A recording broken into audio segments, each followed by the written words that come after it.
Yeah. Yeah. Yeah.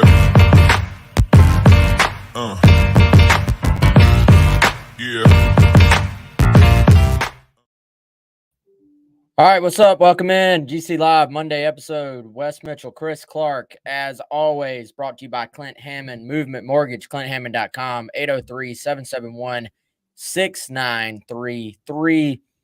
Of course, breaking down South Carolina's 16-7 loss to the Clemson Tigers.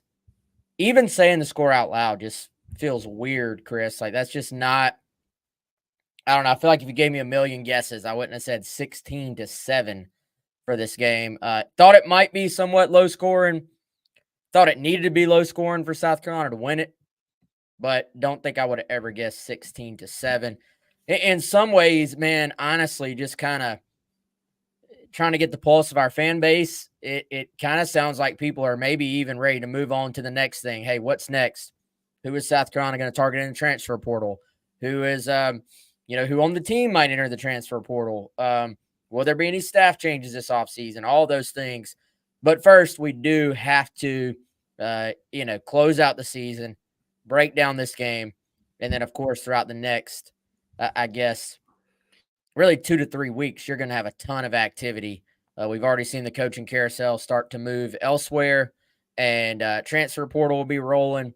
Final sprint to National Signing Day for high school guys, and there will be plenty to talk about. But first, man, we will close out the regular season.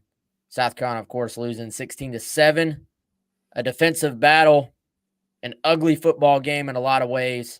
And, frankly, Clemson, they just did enough, whereas South Carolina kind of shot itself in the foot, which was the opposite, really, of, Clemson's been the team that has had a lot of mistakes on offense in terms of putting the ball in danger, turning the football over.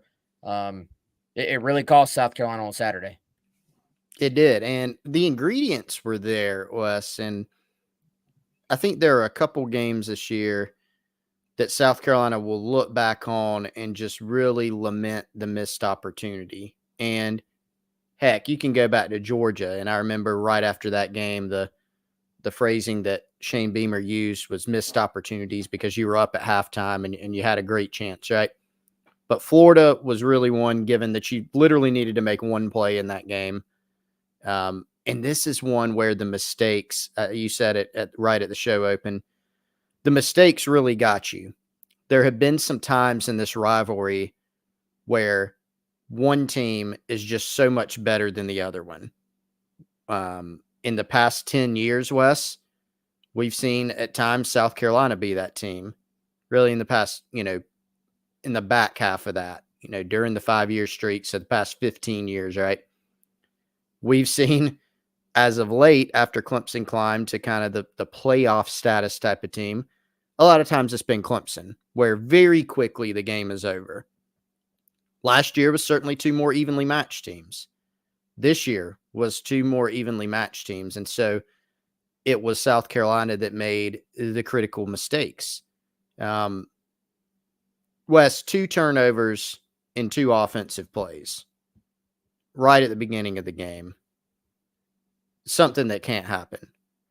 Clemson scored 16 points in this game, as you said, and 10 of them were really plays that if you're South Carolina could have easily gone the other way and been either just a no-yard gain, right, or better for the Xavier Luedecke, drop that ended up being a backwards pass and a fumble recovery.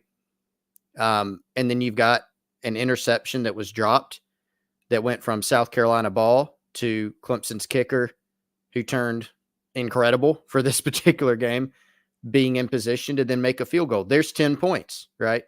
And then 3 others came on, kind of a questionable, close, Cade Klubnik being out of the tackle box or in the tackle box, no grounding call, and another long field goal. But at the very minimum, 10 points that were really for South Carolina entirely avoidable, right? Other than that, you had some of the ingredients you need. The defense, while they weren't utterly incredible, did a good enough job to win this game. Wes, if your defense doesn't allow an offensive touchdown, that's a good night. We can forget everything else. That's a good night, and it's good enough to win. But this weird game, South Carolina needed a weird game, I think, to win. But it was a weird game that went in the other direction, in the wrong direction for them.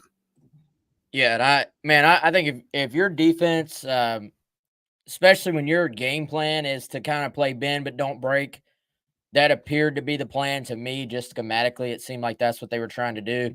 They were able to stop the run well enough without really having to commit that extra guy consistently into the box. So they were able to drop guys out into coverage and really still get some pressure on Klubnik. I think they were trying to force him to show he could beat them. And frankly, I don't know that he could, not with that receiving core. And so, if you keep a team not just out of your end zone, but also out of your red zone, until the final drive of the game when they're actually running out the clock, you should win that football game, I think, especially at home. And so to me, I mean, dude, you kind of looked at it. Not the game was not over when South Carolina had the turnover, scoop and score on the second play of the game, but the game certainly you already knew. All right, this is exactly what could not happen, and so you started the absolute worst way you possibly could, and so my thought was when South Carolina kind of answered and they tie it up. This is after another turnover. You had the interception. Defense gets a stop. South Carolina has their best drive of the game, which at the time, I don't know that anyone would have sat there and thought, hey, they're never going to really have a drive like this again. Like you're still Right. pretty early in the game. I'm sitting there thinking, okay, they've had a couple mistakes, but then now they've settled in and they actually ran the football pretty well on that drive, mixed it up. We're getting the ball around to different people. And, I think for them, you're kind of like, all right, settle in. They've got a chance to go win this football game. And the crowd was back into it. And then what we really saw was it was actually a carbon copy of the Kentucky game where they just went really their entire second quarter and entire third quarter without being able to do anything offensively. And man, there's a difference even in not scoring and doing just literally nothing. And I think that's unfortunately what we saw is just they were able to do absolutely nothing, like 3 and out after 3 and out after 3 and out. And you just put your defense in such a bind, I feel like, when you do that. And so to me, you kind of you were behind the 8 ball from the beginning. For one, somebody made the point on here. When that ball, even if you think it was forward, everybody on offense has got to be making a move towards that football. I feel like just to try, once the Clemson guy picks it up and creates that space, nobody's catching him. But the second it hits the ground, everybody's got to be rushing to the football with a sense of urgency, not a sense of urgency on that play. And, I think for South Carolina, the combination of those mistakes and the combination of just not being able to block Clemson really at all, to me, just decided this football game. There's a lot to unpack here. So let me I need to segment my brain and compartmentalize it a little bit, Wes, because I have a lot of thoughts, and I'm worried I'm going to start getting into what we're going to do probably more of later in the week, and that's kind of looking ahead too. So let me give some thoughts on the Gamecock defense first, right?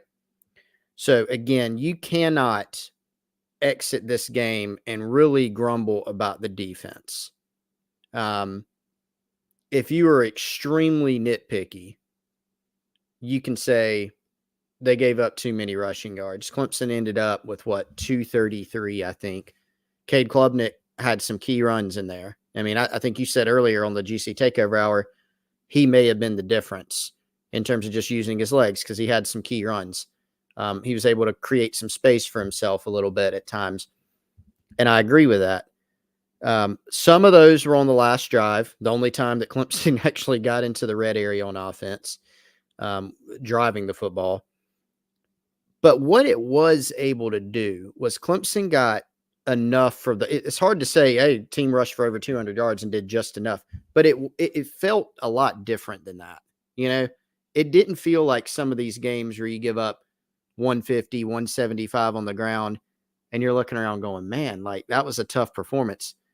Because South Carolina bowed up, got a turnover, got some key stops, got off the field on third down, forced some field goals, that total looks better. But here's what it did allow. There were times based on the strength of Clemson's run game that they were able to drive down and get a couple field goal opportunities, right? They were able to get 4 yards a lot of the time, right? It just seems like they were kind of 4-yarding you to death a good bit, and then the defense would bow up and ultimately get some key stops. What that did do is it flipped the field at times. And so South Carolina's offense, an offense that was going 3 and out a lot, you kind of got caught in this cycle where Clemson drives the field a little bit, they punt, you're backed up, South Carolina goes 3 and out, then you punt, Clemson's got good field position, they move it a little more, then they punt, right? And so you're kind of in this cycle of not having great field position. When you're already having trouble moving the football, that's not a great recipe. Again, the defense, you can't put it at their feet in this one. Would you like to have played a better against the run? Sure. But they did their job and did enough. Going to South Carolina's offense, yeah, we knew going into this game, were they going to rush for even 100 yards? Probably not.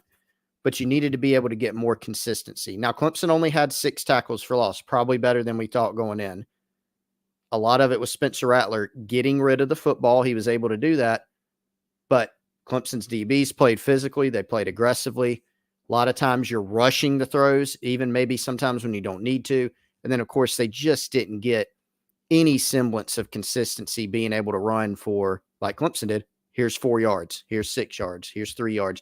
They weren't able to do that enough, and ultimately got them into too many unfavorable situations, Wes, where Clemson was able to then tee off and, get stops. You think about one time South Carolina did have good field position. It was right before the half. You had a minute and a half. You had time to go down there and at least get 3, maybe, if you could put together a decent drive. Instead, they get into a third down situation and the pressure's too much and you end up taking a sack. So really offensively, they were just not able to play complementary football. They were not able to get enough going to have success on Saturday. Yeah, unfortunately so. And, I think you once again saw what happens when a team is able to take away South Carolina's explosive plays. And so, that's really been the case all year long. They have, I would say, very much struggled to move the football without the big plays involved. And for different reasons, Kentucky last week for a large portion of that game, and then Clemson on Saturday for pretty much the entire game, took away South Carolina's big explosive plays down the field. And so, when you have an offense, we did kind of wonder what happens if there's a game where South Carolina doesn't get those Luedecke downfield throws to hit. And, in this game, they were really only able to even get a few of those balls off, basically. And so, for South Carolina, to me, some of that was, your receivers got to go make plays for you. Your receivers have to go catch competitive balls for you. But the other part was just, Rattler was consistently under duress pretty much the entire game. When he had time, he was able to deliver a few passes, but those were just few and far between. And, I kind of watching it in the stadium, I kind of thought there were going to be times where Rattler just maybe, because there was so much pressure, that he felt pressure, even though it wasn't there. Going back and watching the game, there was pretty consistent pressure on him all night long, on the times that he got hit. It wasn't that he was really creating it. It was just there. It was real. And, I think at times during the game, there were guys open. This was not a Clemson defense that just completely locked down South Carolina's receivers. There were times, especially with Luedecke and AB, where those guys had created some separation and were open. One of those being the throw on the interception. Other times just being, hey, he's getting hit or flushed from the pocket before he can get the ball out. And so, that's frustrating to watch as a fan. I certainly get the point too that the defense was letting Clemson flip the field on them, which is true. At the same time, in the year 2023, when Yeah. offenses are just going up and down the field on people, and I know Beamer said, "Hey, we need to get the ball off of them a couple more times." Absolutely. You need to just catch the interception when it's in your hand. I almost got to wonder not to give a scapegoat here, like not to give a pass here. I mean, I gotta wonder did that ball go directly into the lights or something, because it was in OD Fortune's hands, and it even seemed to stick, and he almost kind of just fought the ball a little bit. And this is a guy we've seen. He made a huge play to almost turn the bowl game around for South Mm-hmm. Carolina. So, it's just one of those things. I think if that exact play happens 10 times, Fortune probably picks that ball off 9 times. And we saw the one time that he doesn't. So were there a couple of missed opportunities? Yes. But man, for the most part, South Carolina tackled well. There are a couple little good runs from Clemson. It was mostly just them grinding out 2 here, 3 here, 4 there, and then South Carolina tackling. And then South Carolina was kind of playing the numbers game. And then when Clemson had to throw, they really didn't quite have the firepower to get it done. So, I thought for what it was a good game plan. I thought the game plan was executed. I mean, and I'm not trying to F this thing away, but again, we're in 2023. Give the defense just one more good touchdown drive from the offense, and the entire complexion of that game going into the fourth quarter changes, and the entire thing changes. The pressure is ramped up on Clemson, and I thought somebody on here said, "Hey, Garrett Riley, not that impressive." Yeah, I kind of agree. At the same time, man, it felt to me like Clemson just realized, hey, I don't think South Carolina's going to score. Mm-hmm. And once they got up 2 scores, I think they really just said, this may be 2023, but we got to play this game like it's 1993 and just say, protect the football, run it, keep the clock moving, and don't let our quarterback get us beat. Like that to me is what it felt like to me. Yeah. Didn't this one feel, in Missouri scored some more offensive points than they like last year's Missouri game at home, where South Carolina just really couldn't get anything going offensively. A lot of missed opportunities, a lot of pressure, right? And then the other team just said, "This is our game plan, and we're kind of sticking to it." Now, it is fun. There are a lot of people that thought that, yeah, well, if Beamer would have just hired Garrett Riley, they'd be averaging 60 points a game, whatever.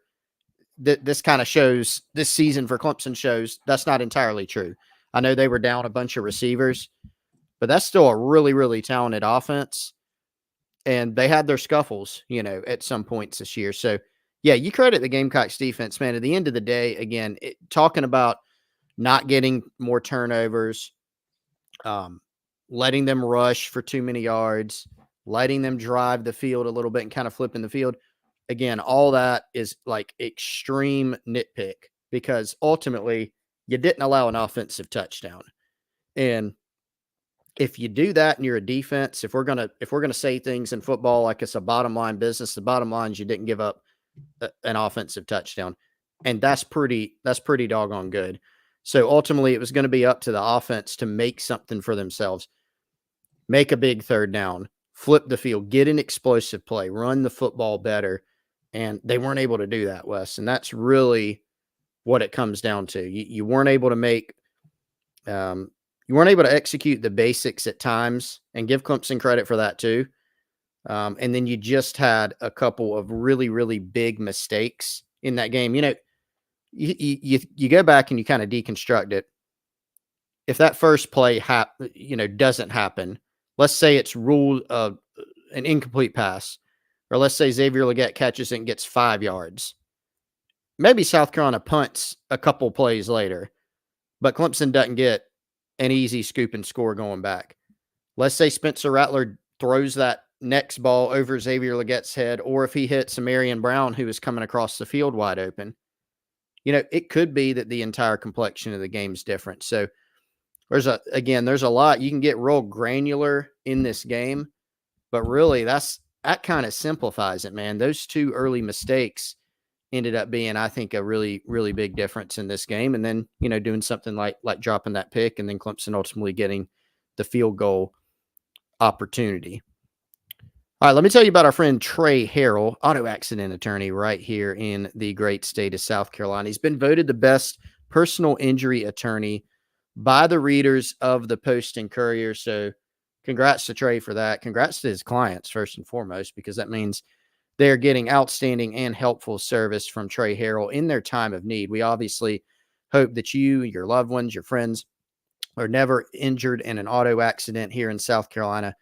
But if you know someone who's in the unfortunate position of being injured in an auto accident, make sure that you find, an attorney who's going to fight for you, who's going to fight to get what you deserve, who's going to be on your side, an attorney who helps. So remember that Trey Harrell helps. You can follow him on Instagram, Twitter, or TikTok.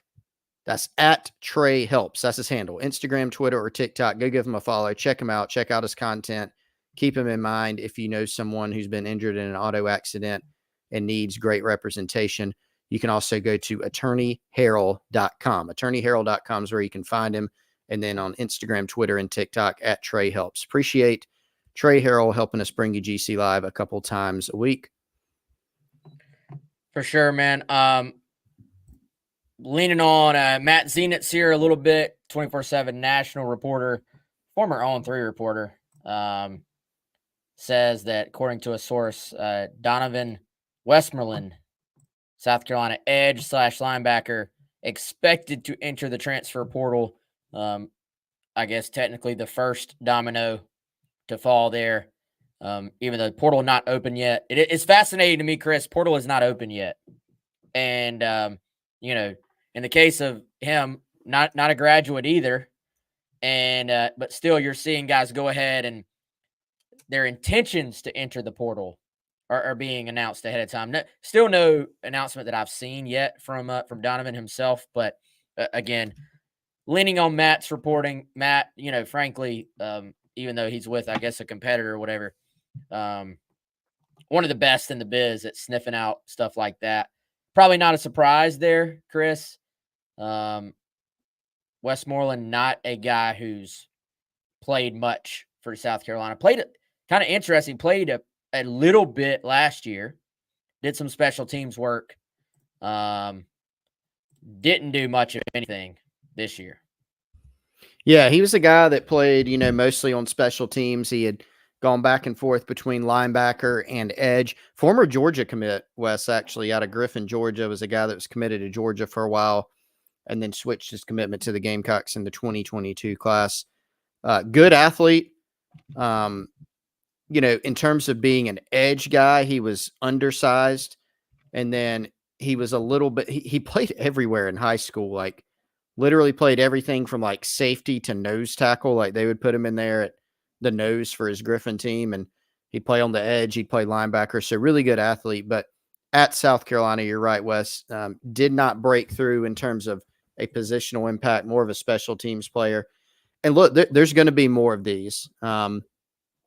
People a lot of times ask us hey, who's going to go in the portal? And kind of, we don't really like to speculate because sometimes you'll be surprised. Sometimes there's starters that enter the portal that you don't anticipate.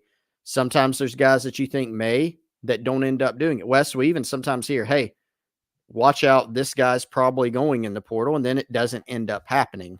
That's happened in the past as well. So if you kind of look, though, at guys who have been at South Carolina for, a couple seasons, 3 seasons, and they haven't really broken through with playing time, those are generally the guys that, are candidates sometimes. And so not a huge surprise here given, just kind of what we saw in the playing time and the development. Yeah, not that we had any reason to doubt Matt's reporting anyway, but I actually just got a confirmation on that as well. While you're sitting here. So definitely true. Again, not that it's a surprise. Any of the guys that just aren't playing and there's not a clear path for playing time. Sometimes you get surprises, right? Like, I'm not saying you don't. There's always a few surprises, but you can kind of honestly, and we're pretty careful, even in today's age, pretty careful about just speculating on guys needlessly. But it seems, Chris, like it's more and more open to speculation now, just because it's just so common for guys to enter the portal. It used to be, it was almost taboo. Like, you were wrong if you even mentioned a guy could transfer. Like, that was just considered completely taboo. We still, I think, steer away from it for the most part, but sometimes the writing is just on the wall with guys. So if you go through the roster, you can kind of start to have a feel, and easier than ever to hit the portal. And in some cases, man, honestly, frankly, this is not an insult to the program or the kid or anyone. It's best for all parties. I think if you're not playing, and there's no path in the future to necessarily play, then it's best for, kind of for everybody. So, but obviously wish Donovan well, and he can go somewhere, man, and be a pass rush guy. I think he was stuck between maybe not quite. He's not quite a linebacker in terms of lateral quickness and all those things, and not quite a edge rusher in the SEC in terms of size, but good ball player, man. Like, no doubt about that. So I think guys like that sometimes go down a level and absolutely just blow up and succeed. So certainly we'll be wishing him luck. And he's always a guy I think was pretty good about getting back to us in the recruiting process, which, hey, I always pull for those guys, to be honest with you. But all right, let's get back to the game. Like I said, we do want to close this thing out. There, as the conversation continues, Chris, I do think there are kind of some items to this game that just lend themselves to the big picture conversation as well. So maybe we do kind of start to get into that, but within the context of this game. And, frankly, dude, a lot of the same issues that South Carolina has had this year just kind of reared their head in this one, especially offensively. Now, we've seen them clean up some things defensively. And I think in football, when you're trying to like analyze it, and if you're a fan, you're trying to make sense of it, your media are trying to make sense of it, I'm always caught between the thought of, am I seeing improvement? Am I seeing regression? Or am I just seeing a different matchup? Like, am I seeing, hey, Clemson's really, really good up front. Hey, South Carolina has faced some offenses earlier in the year. Defensively, they just weren't very good against. And because those offenses were really good, the offenses the last few weeks, not quite as good. Now, Chris, at the same time, if the South Carolina defense we saw the last couple of weeks had another shot at Florida, I mean, that was not a great Florida offense that just went up and down the field on them. No. So, I mean, it's a cop-out answer, but I also think it's the truth. Is it not kind of one of those things where the truth lies in the middle. Like, it's kind of both. We did see the defense improve. We saw the tackling improve. They tweaked the scheme, and that seemed to work. I think they found, I mean, we'll see if he comes back. I think they found a playmaker in Bam Martin Scott. So, at the same time, is the overall defensive or offense, like, how do you put into context the entirety of the season, offensively, defensively, especially right now? Everybody has Saturday as the last thing that they processed about the offense and the defense, right? Yep. It would be, and this is not the reality of it, but like if a defense gave up 50 points a game and then in the last game gave up 10, you're going to take, it's a body of work type of thing. I think, Wes, when we look at this, yes, some of the issues that were consistently or almost always consistently issues for South Carolina this year, they were there on Saturday night. And so let's try to pick out what were those things. For me, like when you looked out on the field Saturday, let's go to the offense because that was the biggest struggle point. And I think you can pick out things in each phase probably. But on offense, when Mario Anderson wasn't on the field, you didn't feel very good, about things offensively. When Xavier Luedecke wasn't on the field, and I know Juice Wells has been out the whole year, basically, but when Xavier Luedecke wasn't on the field, you didn't feel like, okay, there's just a lot of depth here. There's plenty of other guys that have just done it consistently all year. You didn't really see that, right? And so how do you fix something like that? Well, you develop the guys that you've got. You get a little healthier, right? You had some injuries at that position this year, and then you recruit. And yeah, you can talk about the coaches and all those different things as well. But that's an area to fix. Then you look at, well, what was another area that was exposed again on Saturday night? The offensive line. Well, Wes, remember the preseason conversation on the offensive line? We're like, hey man, they lost 3 starters. This has a chance to be a solid group, but there's some questions here when you lose Eric Douglas and Javon Gwynn and Dylan Wanham. There's some questions here. Well, not only did they have questions, but in the spring game, boom, starting left tackle, out. 4 plays of the North Carolina game, boom, starting right tackle, out. And then it built and built and built. And so offensive line, when you're missing that many guys, it's not one where you can just do the whole win anyway. I just put in the next guy and you should be just as good. Kind of hard to do that. And so, how do you get better in that? Well, number one, let's see if you can be healthy. Yes, you need help from the portal. Yes, you need to develop your young guys. But the point is, there are a lot of issues to just solve this offseason that win or lose against Clemson, I think you were going to have to solve anyway. And Saturday night probably just accentuated it and accentuated some of those issues that have been present, some of those warts that have been here the whole year. Yeah, man. And I think, hey, Carolina Titan, I had the same thought, man. I had the exact same thought. He says that Clemson game was a mirror of the UNC game, minus the big plays downfield. UNC game, you had some big plays downfield. You had some one-on-one wins. UNC game, that's when we're saying, wow, Luedecke has taken a huge jump forward. And, this week, just unable to get those passes down the field for whatever reason. They were called. Chris, something we talked about going into this game against maybe a Kentucky, and again, that wasn't a huge offensive performance. You're able to get a free release at times on some of your underneath stuff to try and run some of your quick game stuff.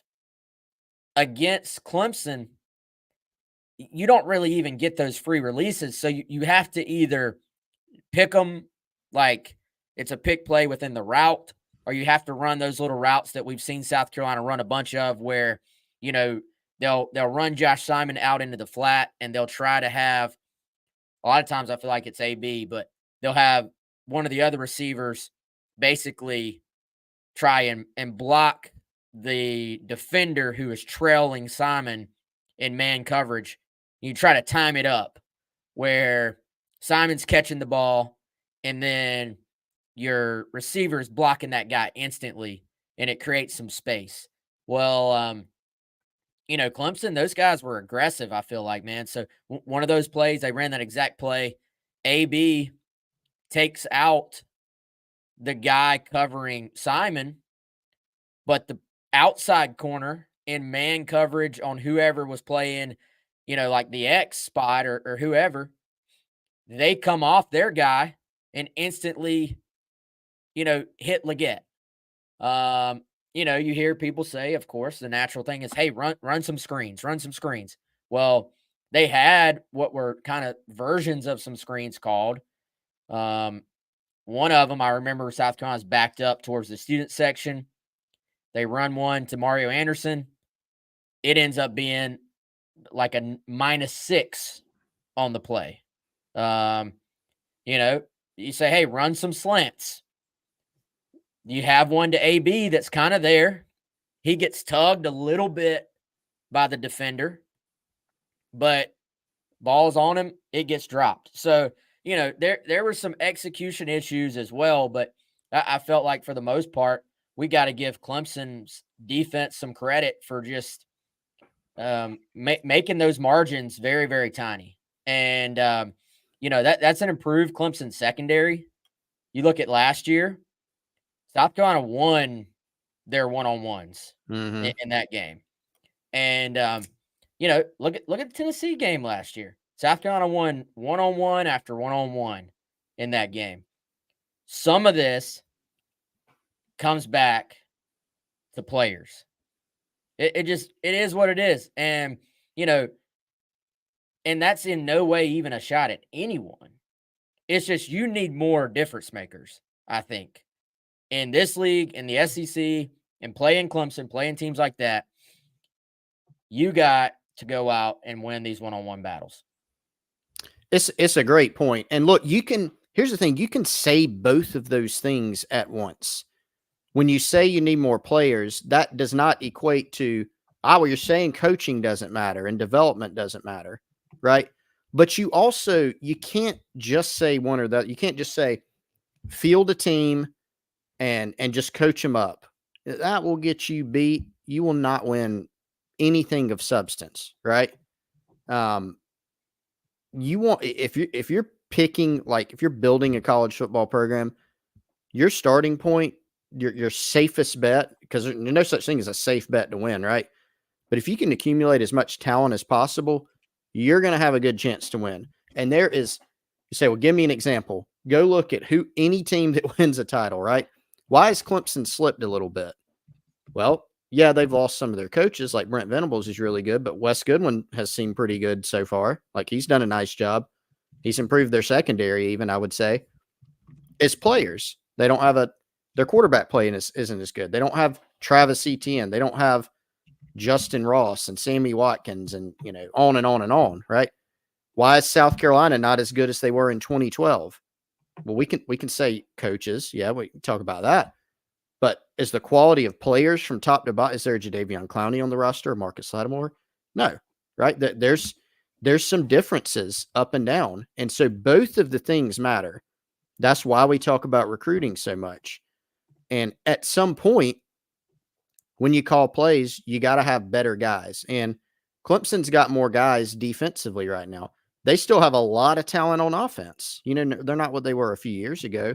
But if you go up and down the roster, look at the star ratings of their offensive line. They got their two running backs are both 4-star guys. Some of their backup receivers that are backups are 4-star guys, right? So I think we have to recognize all of those things. Like, you have to recognize the importance of coaching and development. Yeah, you can stack up a roster of talent. If you don't coach or develop them, if you're not disciplined, you won't be very good. But there's a reason why teams are better than they're not, right? I mean, you got to have more players. And so when you kind of look at some of the issues that South Carolina has consistently had, I think you can point to the players, right? And even the receiver question. You mentioned South Carolina winning one-on-ones against Tennessee and Clemson last year.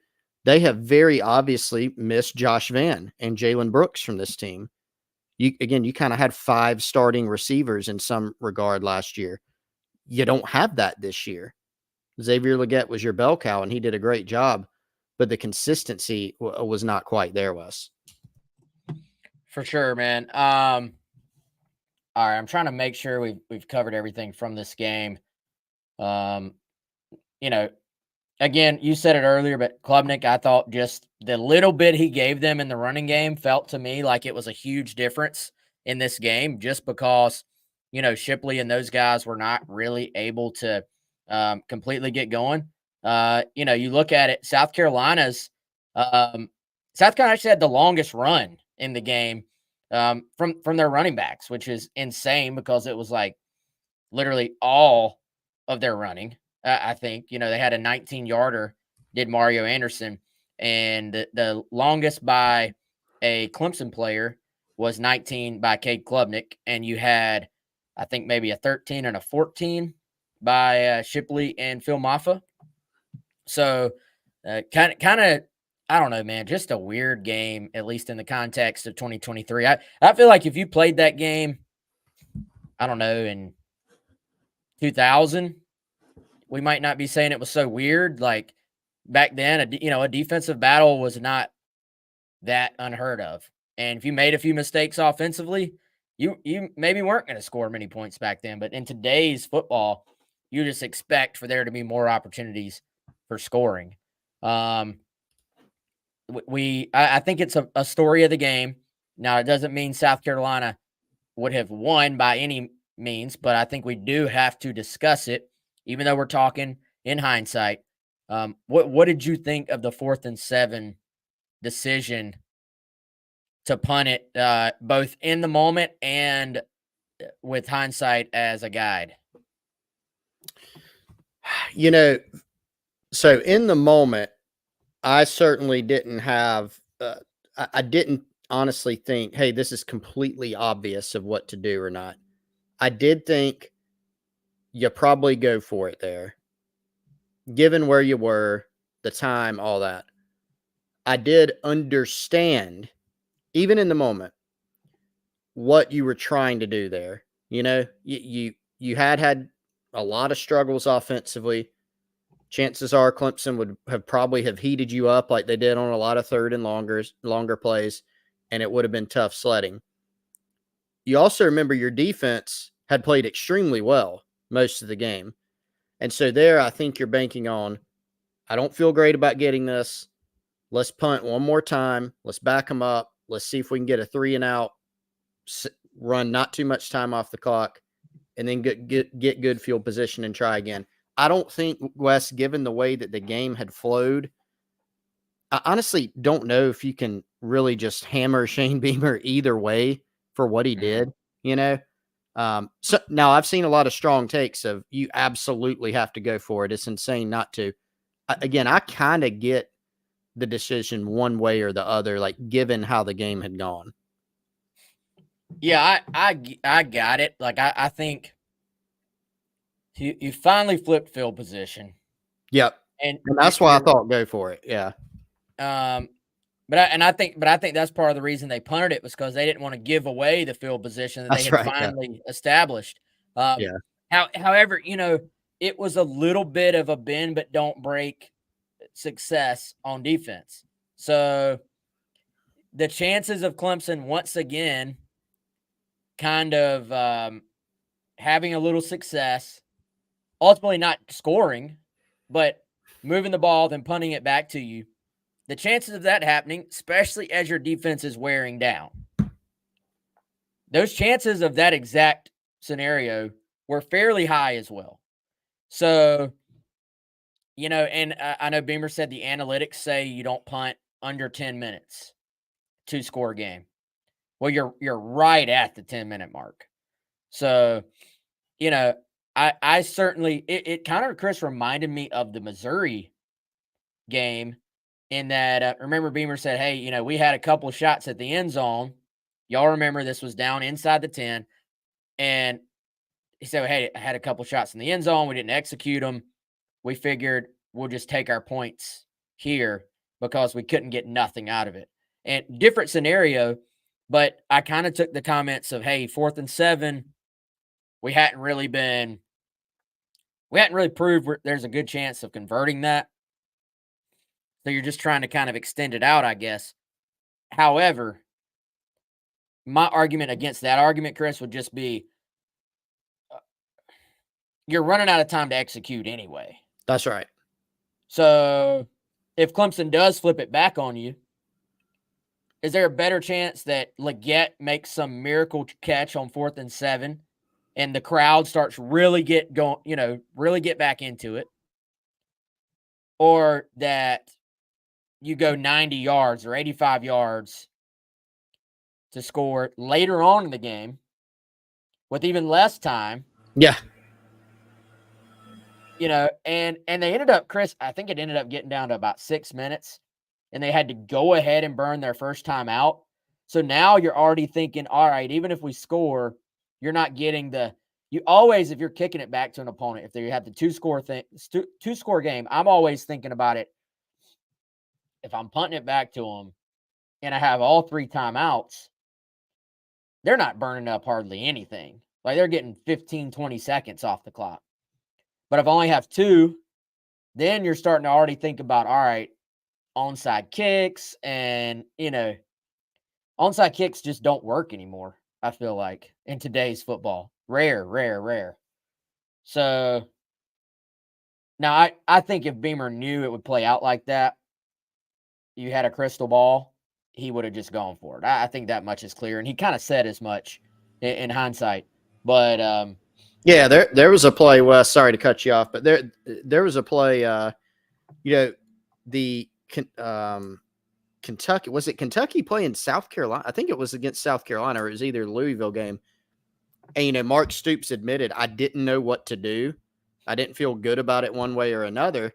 But in hindsight, I feel good about what we did because, they ended up punting and they got the ball down at the 1-yard line. Right? So when you have the hindsight of knowing, again, my pick, you're not going to find me being completely extreme. Some people may be annoyed by that. I'm not going to be super hot takey and extreme on I complete idiot for not going for it.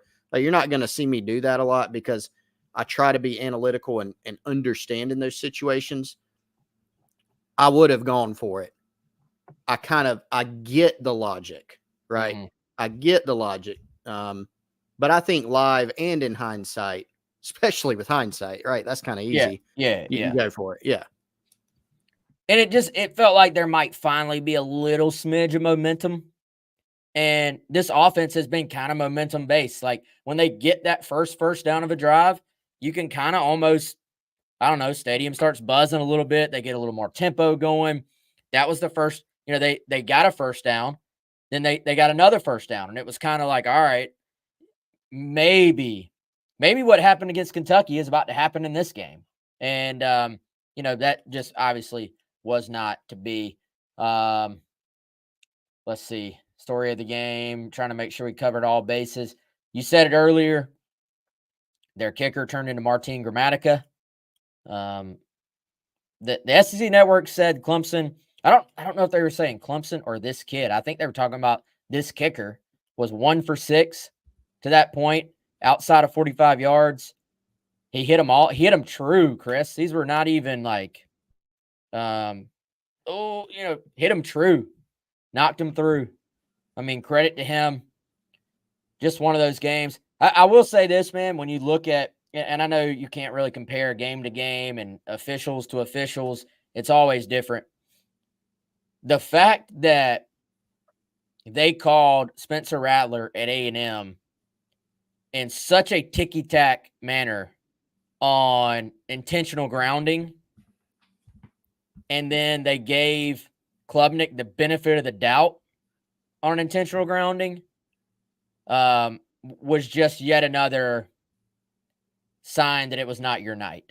In the age of video clipping, Wes, you know how like politicians will say something and it gets clipped and then they leave out, like if it's a 5-second clip, they leave out the other 5 hours of it.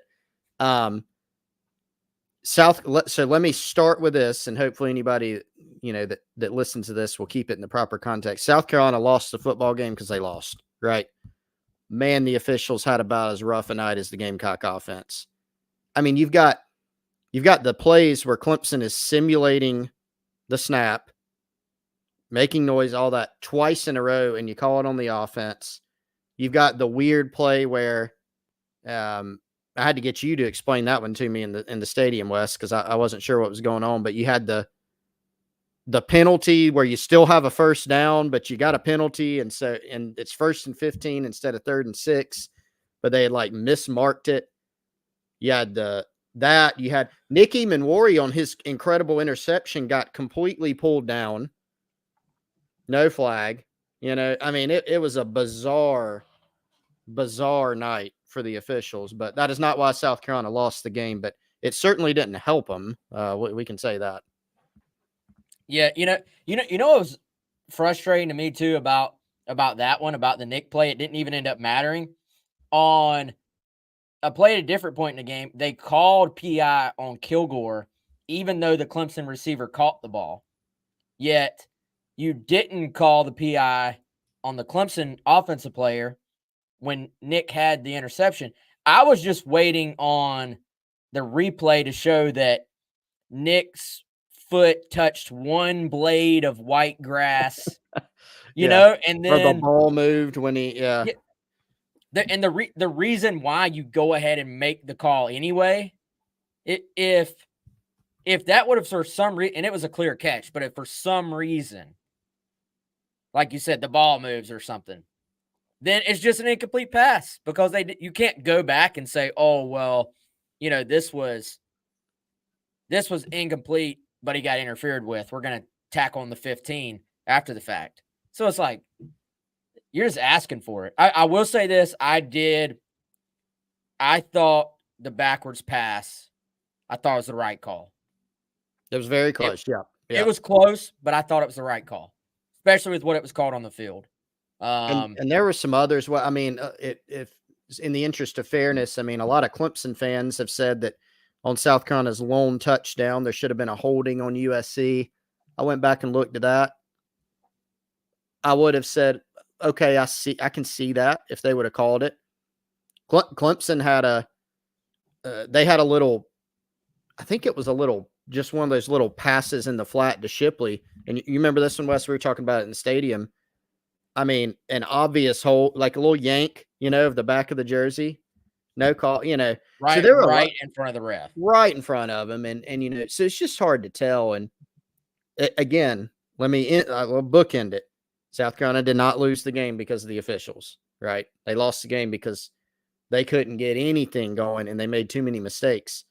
But man, just a rough night. And I feel like just generally, man, there've been some issues with like consistency in college football, and it would be awesome if the games could stand on their own a little bit more without having to talk about those things so much, in my opinion.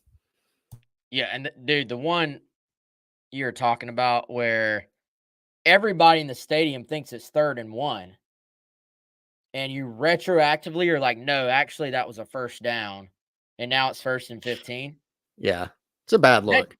That changes the play calling for Clemson, changes the play calling for South Carolina, and now after the fact, you're like, oh, no, actually, guys, that was a first down. And it's like, and then Clemson's just lining up. They're about to go after the play, and South Carolina's defense, they're looking to the sideline. South Carolina, they don't have their call in yet, because I think they're like, wait, what is happening? And the refs for a moment, we're just going to let it go. And I'm like, all right, you're the same guys that stopped South Carolina's momentum earlier because of what did they say? Something malfunction. You remember that after a first down? Yeah, equipment repair. What is there to repair? Like I mean, normally, like, I don't know what it was. Like, normally if a guy's shoe comes off or something, you go to the sideline, you fix it, and somebody else comes in the game, or you just don't Yeah. fix. You just run around with one shoe or whatever it is. I don't know. A very, I think that just added to the bizarreness of the whole night. Just a bizarre game. Yeah, they're saying it was the chains. Dude, I've seen them run plays without the chains set. Like, you have 2 sets, you have 2 chains. So, I don't know. Anyway, it doesn't matter. Do you Clemson think won the the game. chain crew was eating a hot dog this time, Wes? Thought about that. Thought about that. Maybe. Clemson won the game. That we're taking our eye off the ball. Clemson That's did right. win the game. They did. Some They orange earned and it. purple person is gonna say, "Oh, the Gamecock Central boys said the refs were the reason South Carolina lost." No, Yep, we're not saying that at Clemson all. won the game. You play to win the game, and they won the game. Yep. But hey, all my Gamecock friends are like, how did that happen? Because I think that's probably, you know what, Clemson comes in 2 years ago. They're clearly the better team, right? Like, Yeah. it's like big brother beating up on little brother when little brother hadn't got his strength yet. Like, it just wasn't even close. This game, you look at it, you're like, just an ugly game that if you played better, played like you were capable of, you know, who knows what happens. So I get it. I get fans being frustrated. I really, Chris, on Wednesday's show, I guess it'll be, I want to get into what's next. I want to get into what needs to happen next. What the program goals will be. Because we know you gotta accent this roster with some difference makers from the portal. Yep. And you gotta accent it with some depth, I think. And you've got a core of some players. And so, guys, I think, and we'll go into this in more detail, I think today's college football is really not about building your team from the transfer portal. I think some people think that's what it is. I don't think that's what it is. I think you build your core from recruiting, still high school guys. But I think you top off your roster, both in potentially difference makers if you can find them, and certainly in depth situations by doing really, really well in the portal.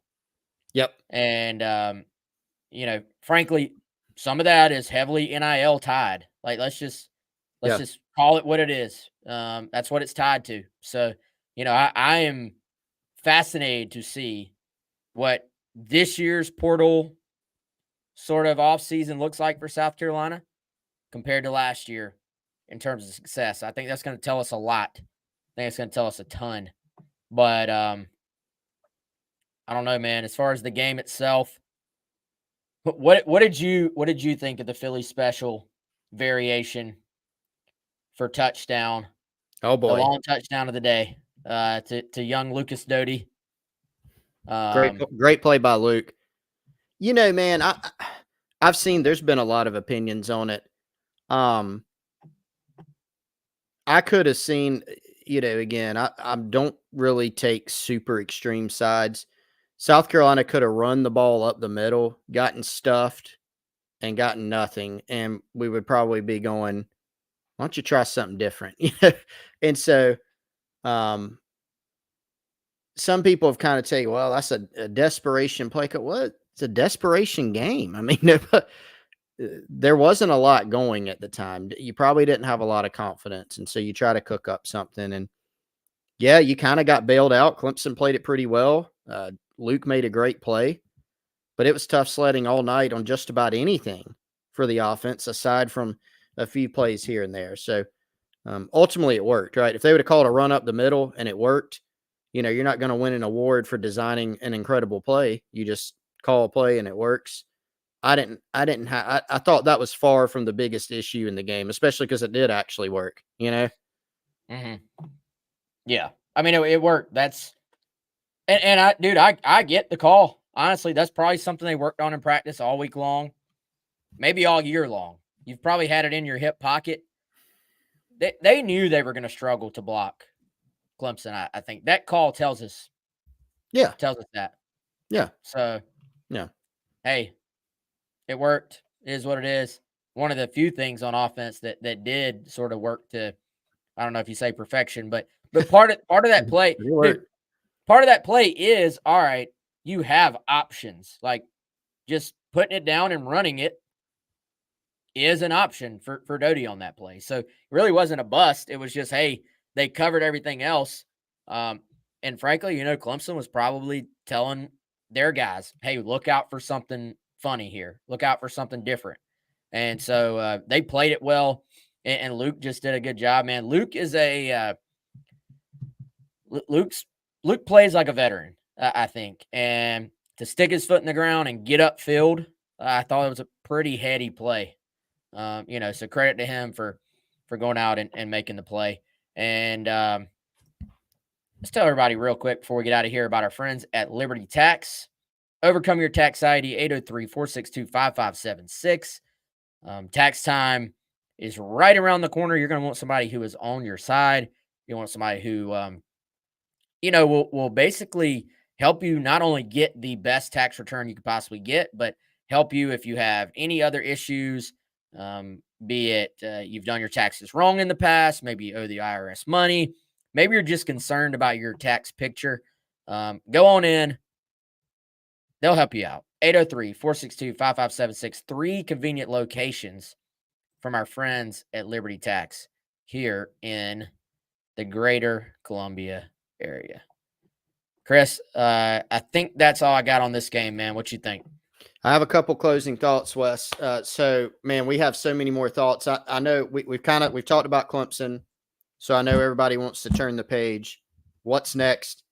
Well, I actually published something last night, and it's literally called What's Next. It's on GamecockCentral.com.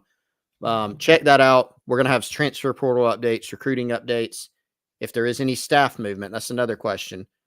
We'll have all that. Wes put it up right here. Silly season sale, $1 for a month, 50% off an annual sub. You can check that out. And then, of course, we'll be back. What, Wes? We're going to do this again on Wednesday, and we'll talk about some more of that stuff as it happens. Yeah, so the silly season sale only runs through Tuesday, Chris. So this is basically a Cyber Monday special right now. If you're not a subscriber, go on there. This one you don't need a code. It will automatically, if you do it Monday or Tuesday, it will automatically hit. Also, if you're joining us here on YouTube, if you want to go a different route, you can get $1 for 2 months, actually. Use the code SCAR1, SCAR1.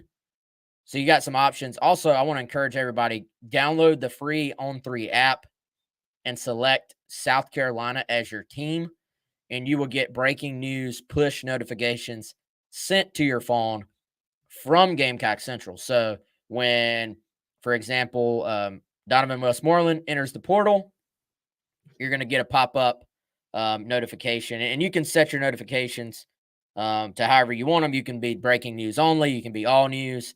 Got some options there, but right here on my phone, I got a notification from us while we were on the show telling me that Westmoreland plans to enter the transfer portal. So you can do the same. Free On3 app, and great way to keep up with everything. All right, y'all. Appreciate the support as always. Pretty good numbers. I know it was a disappointing game on Saturday, but still pretty good numbers here on the show. So we appreciate that. And by the way, one final promotion that doesn't have anything to do with us, but I'm sure y'all may have seen this. South Carolina, I believe this ends today. $5 tickets to men's basketball and women's basketball for this week. Women have Morgan State. Is that right, Chris? I think it is Morgan State. And Wes, I got my tickets for the fam through that promotion, so you should do the same. You and everybody. Yep. Morgan State on Wednesday, and on Tuesday, South Carolina facing Notre Dame.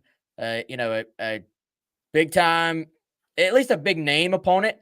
I don't think Notre Dame actually has a great record this year, but I've really seen a push from the athletic department, from the basketball program, to try and get people out check out this team, a fun team. I think they deserve everybody's support, man. So hopefully there will be a big crowd for them Tuesday. That's tomorrow as we record this on Monday at CLA facing Notre Dame. A chance to move to 6-0. ESPN FPI, Chris, has South Carolina favored in this one. So early favorite in that one. I don't know if have you seen the odds, the Vegas odds on this game? I have not. Should not be doing this on the fly. Game is Tuesday. May not be posted. Wow, they're not posted on Vegas Insider. Anyway. Yeah, I don't see them. All right. Yeah, y'all go to the game. Team deserves it. He's Chris. I'm Wes. We'll see y'all Wednesday.